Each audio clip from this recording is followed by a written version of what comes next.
The internet. For so many of us now, it feels less like a tool we use and more like, well, the very air we breathe, right? A space we simply inhabit. It really does. It's this vast illuminated realm that connects us, powers our commerce, fuels creativity, shares information instantaneously. It just seems like pure light. But what if, from the very beginning, that bright open space was never just light? What if it always carried shadows? That's exactly the starting point, the core, almost philosophical premise of the material we're diving into today. It begins with that really resonant observation. The internet was never just light. From the beginning, it carried shadows.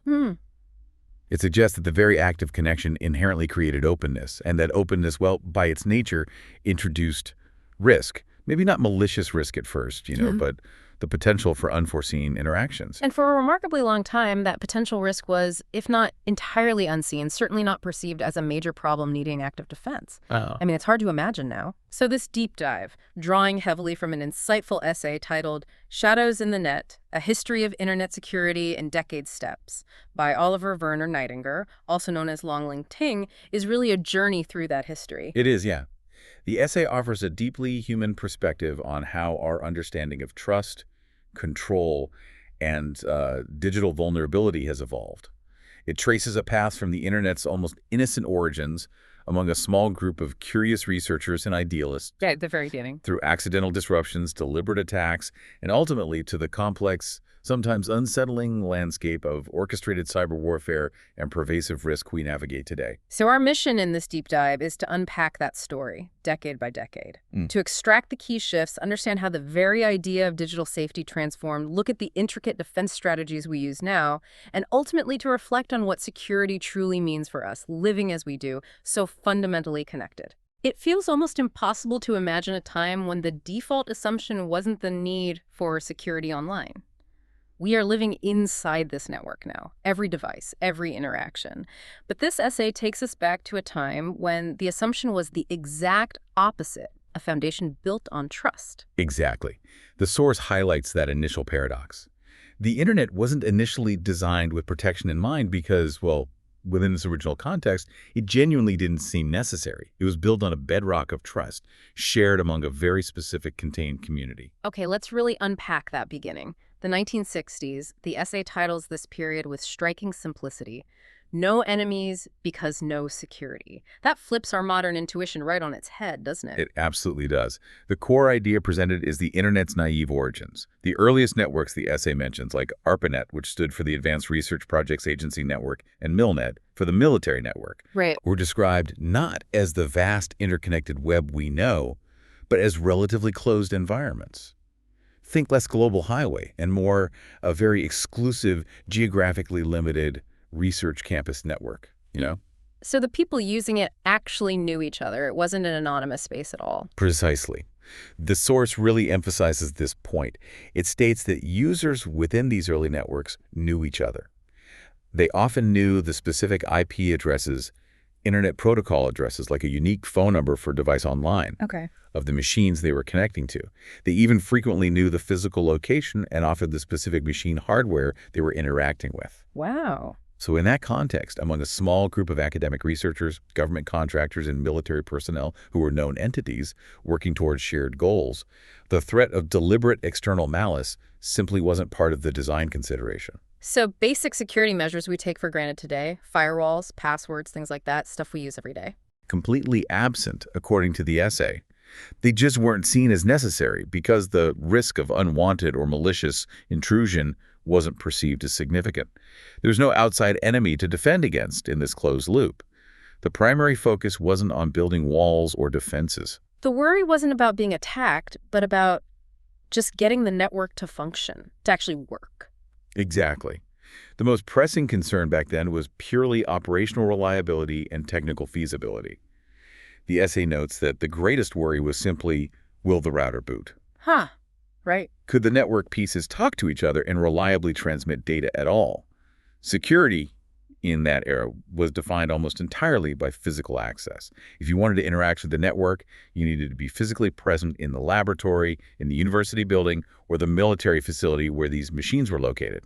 That's such a profound difference from today, where we connect from, I don't know, coffee shops across the world. It really underscores what the essay means by the innocence of those early days. What does that total lack of perceived external threat tell us about the foundational assumptions of the Internet's creators? Well, it tells us their vision was overwhelmingly focused on enabling collaboration, resource sharing, and resilient communication within a trusted community.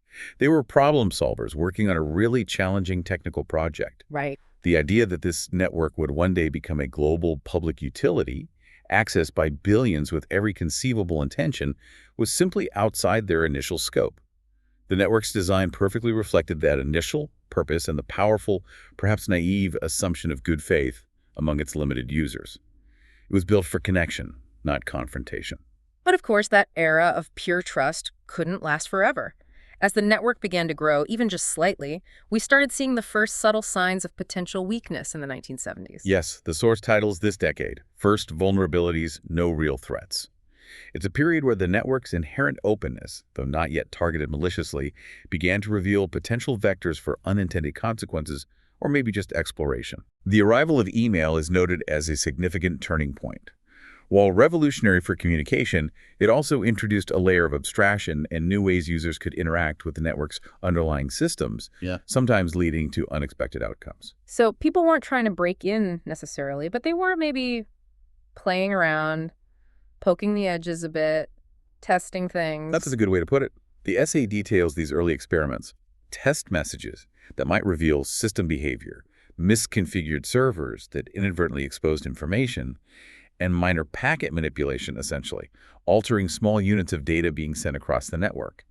Done more out of curiosity than malice.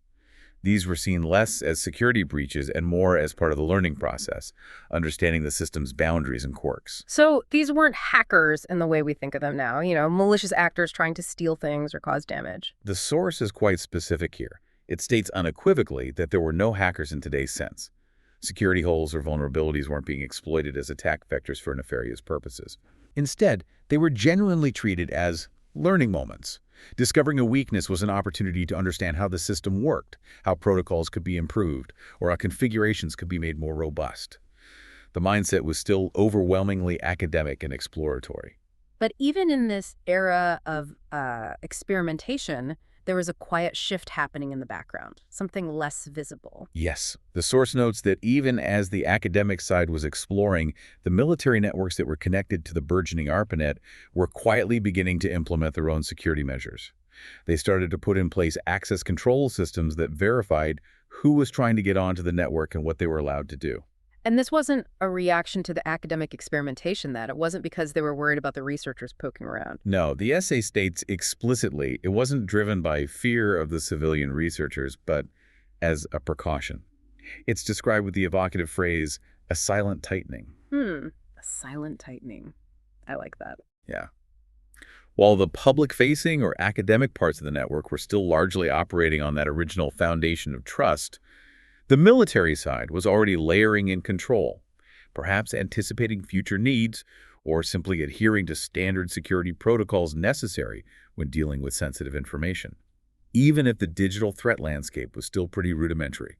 That divergence is fascinating. The open, trusting academic exploration versus the more cautious, controlled military approach, both existing on the same underlying network. It really shows how the purpose of the network shaped the early thinking about security or, the lack of it. Absolutely. The military's mission inherently involved protecting sensitive national security interests, which naturally led them towards a more proactive stance on control and access management, even before significant digital threats materialized publicly. Makes sense. The academic and research community's purpose was focused on open collaboration and the free exchange of information, fostering that initial trusting design. The seeds of differing security philosophies were already being sown, you could say.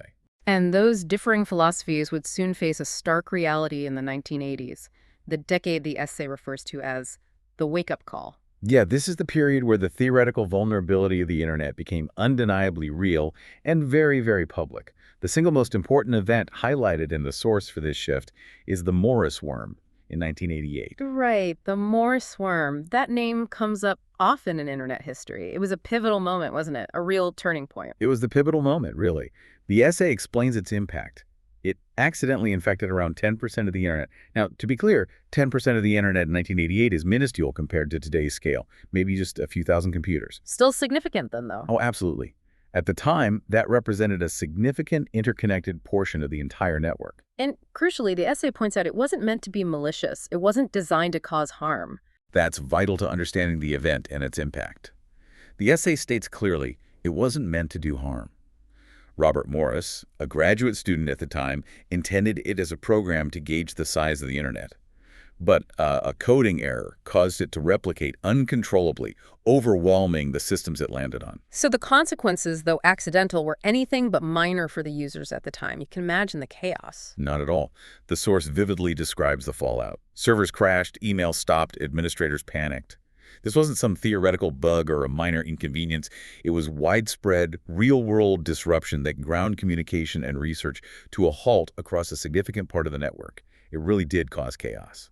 And this single accidental event forced a fundamental realization, didn't it? Yes, the essay captures that stark moment of understanding. And suddenly, one thing became clear.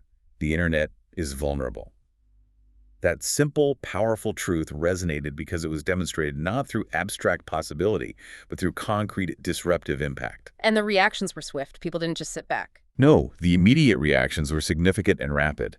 The U.S. government, recognizing the critical nature of this event, quickly formed the Computer Emergency Response Team, or CERT. Right, still around. Still a vital part of the security landscape today, essentially. An early digital rapid response unit. And the first firewalls started to appear as people realized they needed a protective barrier, a digital wall between their network and the wider, now known to be vulnerable, internet. And this is also the decade where the figure of the hacker really enters public awareness, moving from quiet, almost invisible exploration to something more prominent, even legendary, as the source puts it. Exactly. The source notes that hackers became legends. Names like Kevin Mitnick, known for high-profile intrusions, later on started to circulate, capturing the public imagination and representing this new kind of digital frontier where individuals armed with technical knowledge could seemingly access or impact systems previously thought secure. So the internet wasn't innocent anymore. It had lost that initial state of presumed trust. What does losing innocence mean in a technical context, beyond just the feeling of it? Well, in this context, losing innocence means losing that foundational assumption of inherent trustworthiness among all participants. It's a transition from a space where you could design purely for functionality and collaboration to one where you must account for the possibility of unintended consequences, errors leading to disruption, or even deliberate probing and exploitation. Even if the first big one was an accident. Right. Even if the initial major event was accidental, it means the theoretical vulnerability discussed in the 70s wasn't theoretical anymore. It was a real-world, impactful problem. And that fundamentally altered the design assumptions and spurred defensive action. You couldn't just assume good faith anymore. That wake-up call in the 80s really set the stage for the next decade, the 1990s, when the internet truly threw its doors open to the general public with the arrival of the World Wide Web. Big change. Huge change. The source titles this decade. The gate opens, and so do the attacks. The arrival of the general public via the World Wide Web wasn't just about an increase in users. It was about an explosion in the sheer number and diversity of people connecting, each with their own intentions, knowledge levels, and potential vulnerabilities. This created a vastly larger and more complex attack surface than the previous contained networks. And the types of attacks we saw evolved dramatically with this new public access. It wasn't just worms anymore. Absolutely not. The essay lists the prevalent threats that surged during this period, leveraging the new connectivity of email and websites. Widespread email viruses that could self-replicate and spread rapidly. Oh, I remember those. Right. Phishing websites designed explicitly to trick users into giving up sensitive information, password sniffers that could capture login credentials as they were transmitted, and DDoS waves, or distributed denial of service attacks, where multiple compromised computers were used to overwhelm a single target system and take it offline. And we saw some globally impactful events during this time that felt very different from the Morris worm, much more malicious. Yes, the source specifically mentions infamous incidents like the Melissa virus in 1999 and the I Love You virus in 2000. I Love You, wow, that one was huge. Huge. These weren't confined to research labs. They spread virally through email attachments to millions of ordinary users and businesses worldwide, causing massive disruption, crashing systems, and overwhelming networks. They demonstrated the power of malicious code to leverage the network's social connections and the sheer scale of its reach. This explosion of widespread malicious activity must have fundamentally shaped the emerging security industry. People needed protection. It did. The source points out that the need for protection became obvious and personal for anyone connecting online. Antivirus software quickly became standard, a necessary utility like locking your front door. And critically, IT security solidified as its own dedicated field, moving from a niche concern within IT departments to a recognized, specialized profession with its own tools, techniques, and industry built around defending against these new threats. And mirroring the quiet shifts in the 70s, the source also notes a less visible, more strategic development happening concurrently involving governments. Yes, the essay adds, and quietly, governments began using the internet for cyber espionage. As the internet became an indispensable channel for communication, information, and commerce for individuals, businesses, and other governments, nation-states recognized its potential as a powerful tool for intelligence gathering, surveillance, and gaining strategic advantage. This marked a new, covert layer to the digital landscape. The source concludes this section with a powerful statement about this era. Cyberspace was no longer neutral. It had become strategic. What does that really mean for a digital space to become strategic? That's the profound shift of the 90s. It means the internet ceased being perceived purely as a neutral, open space for communication and research. It was now recognized as a domain with significant strategic value, a place where national interests were pursued, sometimes openly, sometimes clandestinely. Okay. The scale and nature of threats changed dramatically with public access, moving from individual mischief or accidental disruption to organized cybercrime, pursuing financial gain, and state-level activity pursuing political or intelligence objectives. For a digital space to become strategic means it's viewed and used as a distinct domain alongside land, sea, air, and space where power dynamics play out and national capabilities are developed and projected. It's serious business. That strategic shift in the 90s led us directly into the 2000s, where the internet wasn't just strategic, but became a fundamental part of critical infrastructure, transforming it into, well, a literal battlefield. This decade is titled War, Commerce, Control in the source, perfectly capturing the internet's evolution into an indispensable utility and, consequently, a major theater for conflict involving entities far beyond individual hackers. The stakes went way up. So the targets expanded beyond just personal computers or business networks to systems that underpin society itself, like power grids and banks. Exactly. The source highlights that critical infrastructures became suddenly hackable. This includes the systems that manage our daily lives and national functions. Power plants, banking systems, transportation grids, communication networks. The potential impact of a successful attack escalated dramatically from data loss or service disruption to potentially physical damage, economic collapse, or even loss of life. And the scale of attacks grew massively with the advent of things like huge botnets. The source details the emergence of enormous botnets, vast networks of compromised computers controlled remotely by attackers. It mentions infamous examples like Storm and Conficker, which infected millions of machines worldwide. Millions. Wow. Millions. Turning them into zombies that could be orchestrated to launch even larger DDoS attacks, send spam on an industrial scale, or distribute malware. It was weaponizing the network itself. And cyber warfare, which might have sounded like something out of science fiction just a few years earlier, solidified into real-world military planning. It wasn't fiction anymore. The source states this stark reality directly. Cyber war left fiction and entered real-world military doctrine.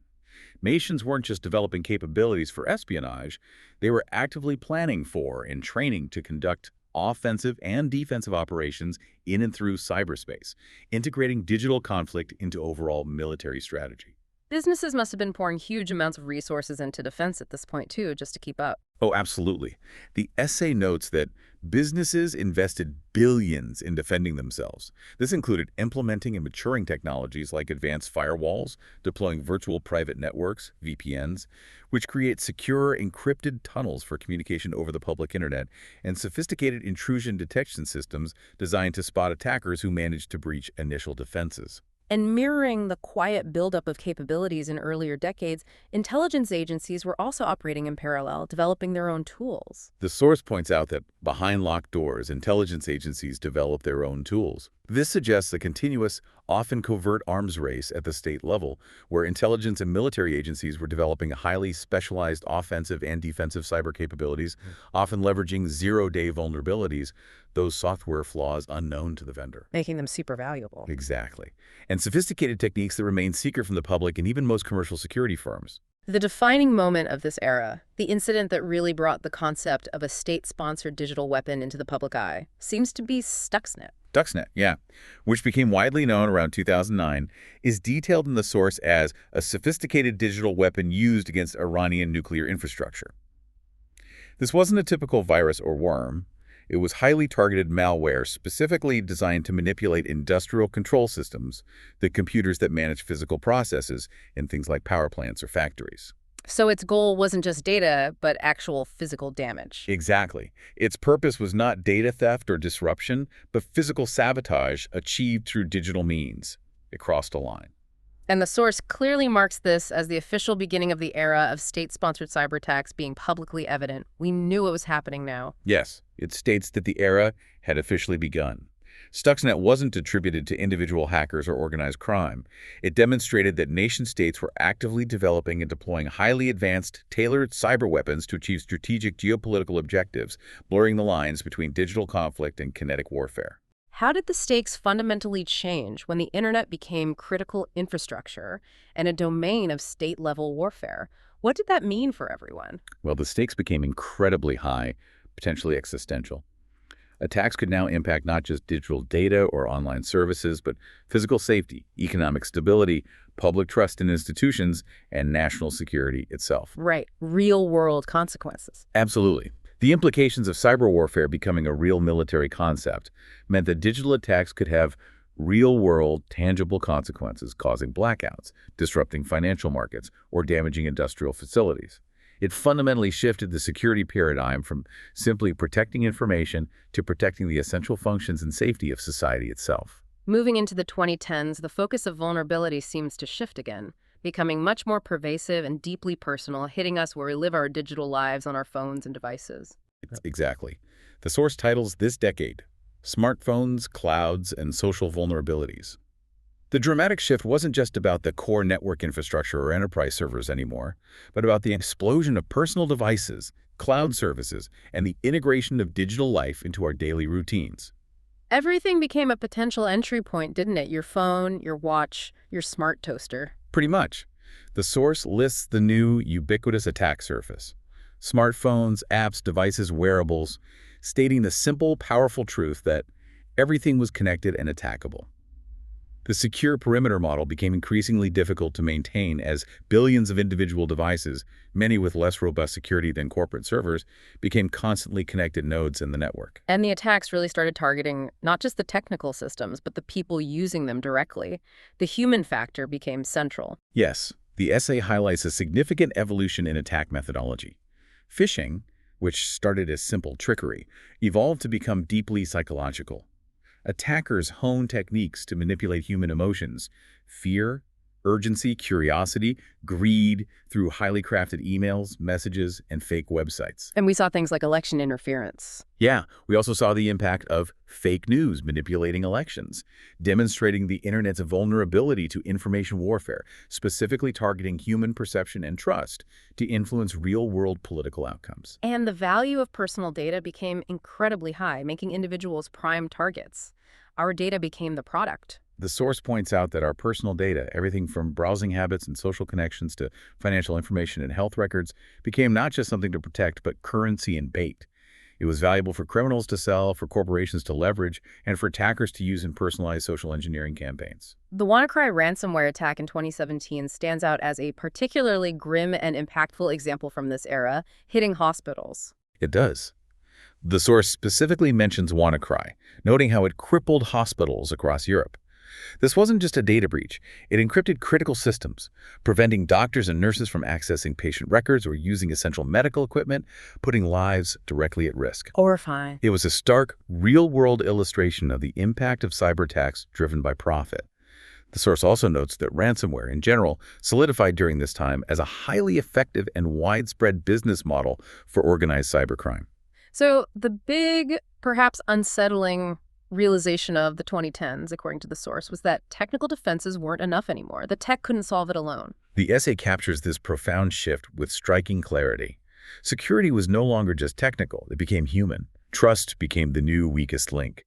This encapsulates the decade's core lesson. With sophisticated technical systems protecting perimeters and data, attackers increasingly focused on the easiest way in, the human user. They leveraged psychological vulnerabilities, exploited trust, and capitalized on the sheer number of constantly connected personal devices we carry, making people the primary target and often the weakest point in the chain. Why specifically did trust become the weakest link in this era? What made us so vulnerable? Well, because our digital lives became so integrated and required constant interaction, clicking links, opening attachments, sharing information. Technical systems can be patched and hardened, but human behavior is harder to control and standardize. Sure. Attackers became adept at social engineering, crafting convincing lies or urgent requests that bypassed technical security layers entirely by tricking a person. As technical defenses improved, it became more efficient for attackers to exploit human nature, our willingness to help, our fear of missing out, our lack of technical understanding, than to find complex zero-day exploits. The proliferation of devices and the immense value of personal data simply gave them more opportunities and better bait for these psychological attacks. Which brings us right up to the present moment, the 2020s. The source uses a very descriptive phrase for our current state: fully connected and fully exposed. Feels about right. It does feel right, doesn't it? That phrase perfectly encapsulates the reality of living now. We are truly, deeply inside the network. It's not just something we connect to. It's where we live, work, socialize, and store our lives. And the consequence of that ubiquitous connection, according to the source, is that everyone is a target. Everyone. The sheer density of connections, devices, and data means attack paths are everywhere, targeting individuals, small businesses, huge corporations, and critical infrastructure simultaneously. The nature of the threats has also evolved, described as highly organized and coordinated. This isn't script kiddies anymore? No, not primarily. Cybercrime is presented as highly organized, operating with structures and efficiency that resemble traditional businesses, often specializing in areas like ransomware, data theft, or selling access.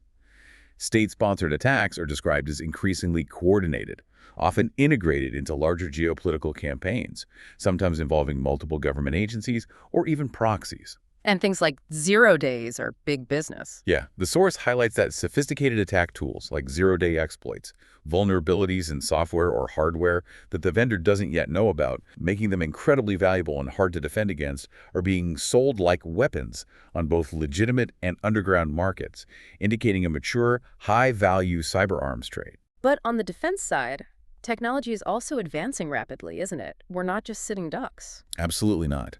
The source notes the parallel developments in defense driven by necessity.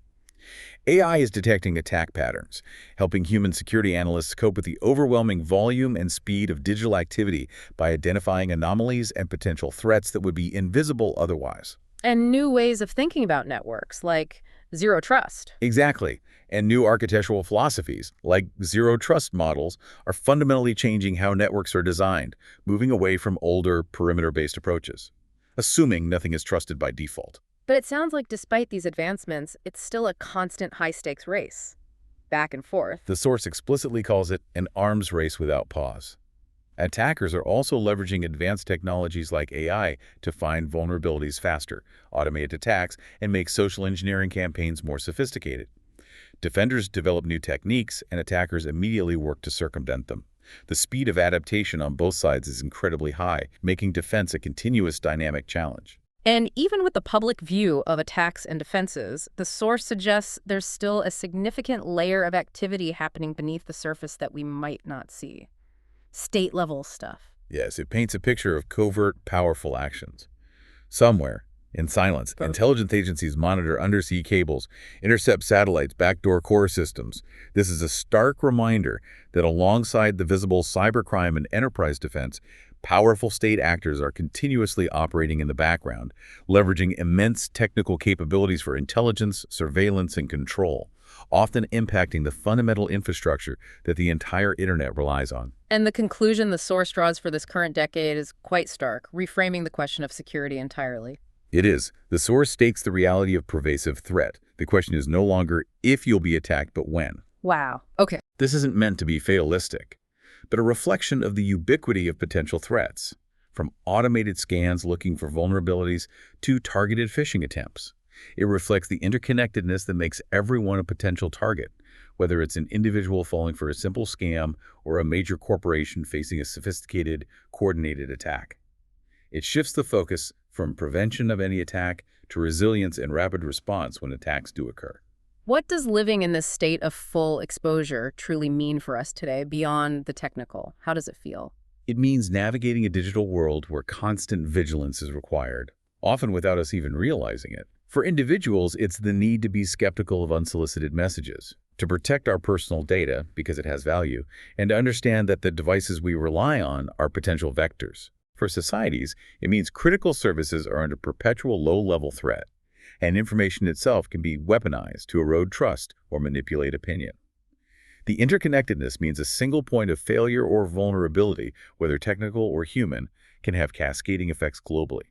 This current landscape, with its blend of sophisticated state actors, organized profit-driven cybercrime, hacktivists, and individual threats evolving at breakneck speed, makes defense a continuous, multifaceted challenge that involves technology, policy, and, crucially, human behavior.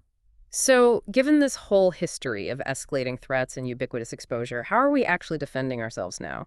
The source outlines what it calls 5 pillars of modern cyber defense. Seems important. Yes, and it transitions to this by acknowledging that the threats today are more subtle than ever, but so are our defenses.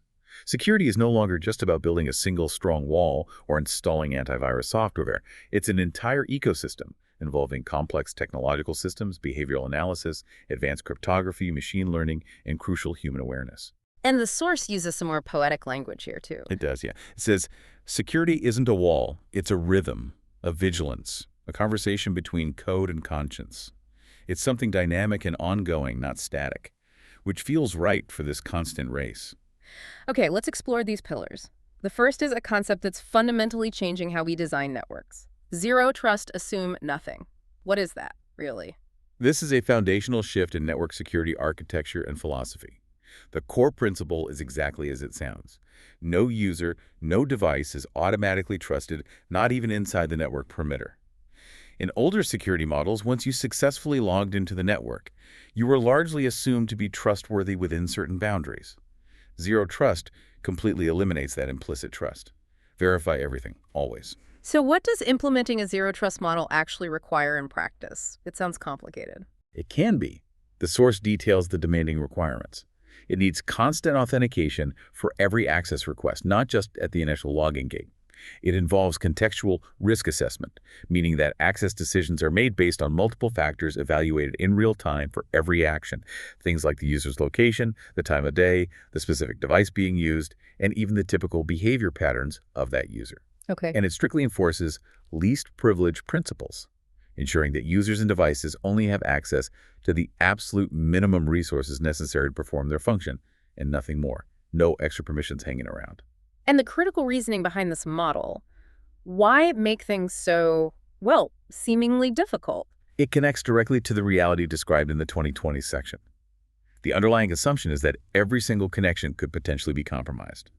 If an attacker manages to breach the outer perimeter, or if a trusted insider acts maliciously, or if a device on the network is already infected, Zero Trust aims to contain the damage by requiring verification and authorization for every single movement and access attempt within the network. Right, it stops lateral movement. Exactly. It's necessary because the old idea of a single secure perimeter is increasingly irrelevant in a world of cloud services, mobile devices, and remote work, where the network boundary is constantly dissolving.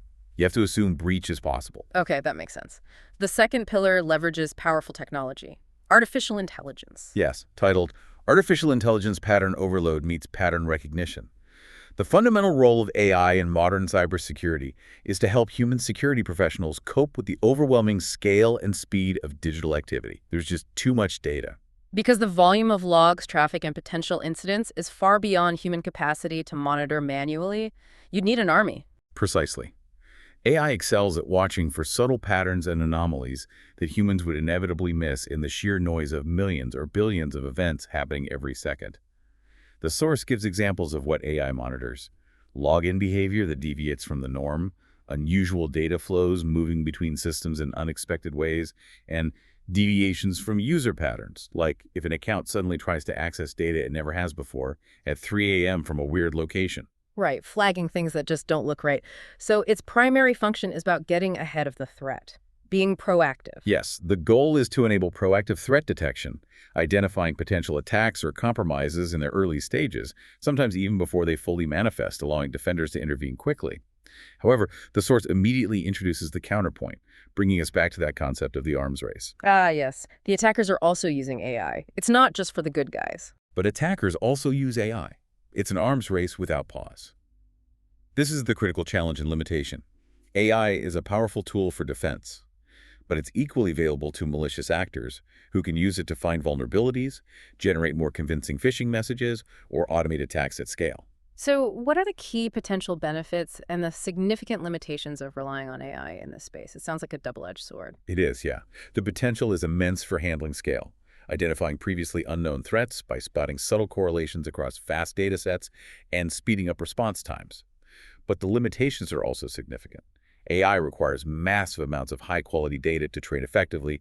It can produce false positives, flagging harmless activity as malicious, which wastes time. Or worse, false negatives. Or worse, false negatives, missing actual attacks. And it's vulnerable to adversarial AI techniques where attackers deliberately craft their activities to evade AI detection. So it's a critical tool in the modern defense kit, but it's definitely not a magic solution. It's another layer in that ongoing, rapidly evolving race between offense and defense. Okay. Pillar number 3 is encryption. This feels like one of the most fundamental building blocks of digital security, something we hear about a lot. It absolutely is. The source describes encryption as locking the digital language. At its core, it's the process of converting readable data into a scrambled format that can only be deciphered by someone with the correct key. It ensures confidentiality, basically, keeps secrets secret. And it protects data in different states of its existence, not just when it's moving. Yes. The source specifies that it's used to protect stored data files sitting on a server, hard drive, or in the cloud, data in transit information moving across networks, whether internally or over the public internet and cloud communications, ensuring that data exchanged with and stored in cloud services remains private. What are some common examples of encryption we might interact with every single day without even thinking about it, like the padlock in the browser? Exactly. The source mentions key examples.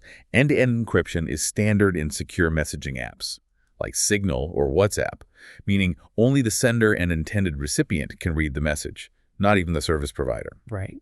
It also notes that VPNs, which we mentioned earlier for secure tunnels, and TLS, which is the technology behind that padlock icon in HTTPS you see in your web browser's address bar, guard connections to websites and online services, encrypting the communication channel between you and the server. And there's a future technology on the horizon that might significantly impact encryption, quantum stuff. The source brings up the concept of quantum encryption.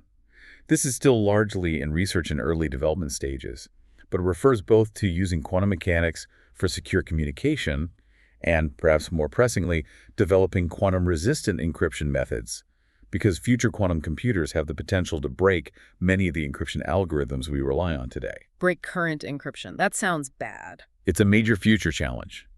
It's a glimpse into a future where the fundamental math of security might need a complete overhaul. Why is encryption such a cornerstone, a fundamental layer of digital security then? Because without it, privacy and confidentiality are basically impossible in a connected world. Any data transmitted or stored could potentially be intercepted or accessed by unauthorized parties. Encryption provides that baseline layer of protection, ensuring that even if data is intercepted, it remains unreadable and therefore useless to attackers. Makes sense. The challenge posed by quantum computing is significant precisely because it threatens this fundamental layer, highlighting the need for continuous research and adaptation in cryptography. We need to get ready for it. Okay. The fourth pillar shifts focus quite dramatically away from the technology and towards us, the people using the systems. It's awareness, the human firewall. I like that term. It's a good term, isn't it? This pillar highlights the critical importance of the human element, which, as the source pointed out in the 2010 section, became the primary vulnerability. The core idea is stark and simple. Even the strongest system can be undone by a single click. Yeah, that's scary but true. You can build the most technologically advanced defenses, but if a user is tricked or makes a mistake, the system can still be compromised. So people are considered a vital layer of defense themselves, not just the weakest link. The source explicitly positions them as the human firewall. This means that investing in people's understanding, vigilance, and secure behavior is just as crucial, arguably even more crucial in some cases, as investing in technical security tools. How are organizations approaching this challenge of building a more robust human firewall? What actually works? The source mentions key strategies organizations employ. Security awareness training to educate users about the latest threats, common attack methods like phishing, and safe online practices. Phishing simulations, where organizations send fake phishing emails to test users' ability to spot them in a controlled environment and provide immediate feedback. Those can be tricky. They can. And leveraging behavioral psychology to understand why people fall for scams, the triggers, the emotional levers, and design training that addresses those underlying human factors, making secure behavior more intuitive and less burdensome. Because, as the source mentioned earlier, the breach isn't always fundamentally technical. It's about psychology. Exactly. The source powerfully reinforces this point by saying, because often the breach isn't technological, it's emotional, it's human. Attackers aren't just exploiting code vulnerabilities. They're exploiting human vulnerabilities. Our willingness to trust, our fear of authority, our desire to help, our susceptibility to urgent requests. Understanding these psychological aspects is absolutely essential for building effective defenses in the modern threat landscape. Why is human awareness so critical today, perhaps more than ever before? Because modern attacks, particularly social engineering, bypass technical controls entirely. A firewall can't stop you from voluntarily giving away your password or clicking a malicious link if you're convinced it's legitimate. With the complexity of technology, it's often easier to manipulate the user than to hack the system directly. Human awareness is critical because it empowers individuals to recognize and resist these attempts. Understanding basic security hygiene and recognizing manipulative tactics makes billions of connected devices and users significantly less vulnerable, turning a potential weakest link into a strong defense layer. It's about empowering people. Okay, empowering the human firewall. Makes sense. The final pillar recognizes that technology and human factors aren't the complete picture. There's a need for broader frameworks captured in regulation and ethics when code alone isn't enough. Yeah, this pillar acknowledges that digital security doesn't exist in a vacuum. We need guidelines, rules, and moral considerations that go beyond purely technical implementation to govern our digital interactions and protect fundamental rights. These come through laws, regulations, and ethical frameworks. Code isn't enough. What kind of frameworks are we talking about at a high level? Things like GDPR? Exactly. The source mentions significant global and regional examples. It includes GDPR, the General Data Protection Regulation in Europe, which sets stringent rules on how personal data must be collected, processed, and protected. It also mentions the NIS2 directive, another European regulation focusing on the cybersecurity of critical entities and infrastructure. And nationally, too. Yes, various national cybersecurity acts and executive orders on critical infrastructure, like those in the U.S., also mandate specific security practices and standards for vital systems and organizations. These laws create a baseline expectation and often legal requirements for security. And beyond the explicit laws, the source brings up deeper, more philosophical questions connected to this pillar, about dignity and privacy. Yes, it moves into the ethical dimension that shapes why we build security in the first place. It poses fundamental questions about rights and values in the digital age. Who owns your data? Who decides what is private? What does digital dignity mean? These questions address the inherent value and sensitivity of digital information and identity and how they should be treated in a connected world. They're big questions. They really are. The source synthesizes this pillar with a powerful concluding thought, doesn't it? It concludes this section by stating that security isn't just something you construct purely with code or technical tools. It's governed. It's chosen. It's chosen. This implies that our collective and individual security posture is shaped by legal mandates, ethical considerations, societal values, and conscious decisions made by individuals, organizations, and governments about what is important to protect and how we choose to interact in the digital space. How do these elements of law and ethics actively shape the digital security landscape beyond the technical aspects? Why are they so integral? Well, they provide the framework and motivation for technical security measures. Regulations can mandate strong encryption or specific access controls. Ethical considerations influence how systems are designed to protect user privacy and autonomy, or how security vulnerabilities are disclosed responsibly. Okay. These questions of data ownership, privacy, and dignity are essential because ultimately, cybersecurity aims to protect not just bits and bytes or physical systems, but the people who use those systems in their information, their interactions, their sense of self, and their fundamental rights in an increasingly digital existence. Without considering these human and societal aspects, security efforts can be misdirected or even potentially infringe upon the very rights they're meant to protect. It keeps the focus human. Okay, so we've traced this incredible journey. From the internet's innocent, trusting origins, through the shocks of accidental disruption, the escalation of deliberate attacks, the transformation into critical infrastructure in a battlefield, to today's landscape of ubiquitous connection, exposure, and these really sophisticated, layered defenses. It's a history marked by constant adaptation, isn't it? It really is. Yeah. A constant back and forth, learning and reacting. And as we look back on that history, it becomes clear that security isn't a static state we achieve and then forget about. You can't just set it and forget it. No, absolutely not. The source brings us back to that powerful, concluding reflection on the nature of security itself. It states clearly, security is not a state. It is a process. It's a continuous, dynamic practice requiring ongoing vigilance, learning, and adaptation. It's not a destination, but a journey. And the source uses that imagery of a compass. Yeah, the evocative imagery of security being a compass we carry through the chaos. Something to guide us, not a static shield that never changes. And ultimately, this entire history, this constant evolution of defenses, it isn't just about protecting the technical systems themselves, the routers and servers and code. No. The source reminds us that the true underlying goal of cybersecurity isn't merely to defend systems, but to protect what makes us human. Yeah. It's about safeguarding our digital dignity, our privacy, our autonomy, those essential aspects of our identity and selfhood that are increasingly intertwined with and exist within the digital network. It makes you think that perhaps the most important steps in cybersecurity aren't just about updating your software or installing a new piece of hardware, as crucial as those things are. Right. That leads to the source's final, lingering, and deeply philosophical question. It's a question designed to stay with you, inviting you to consider the deeper meaning of security in our current age. Perhaps real cybersecurity doesn't start with an update, but with a question. What's the question? What is worth protecting in a world that constantly reveals itself? Wow. What is worth protecting in a world that constantly reveals itself? That's a powerful thought to leave with. A lot to think about there. Thank you for taking this deep dive with us.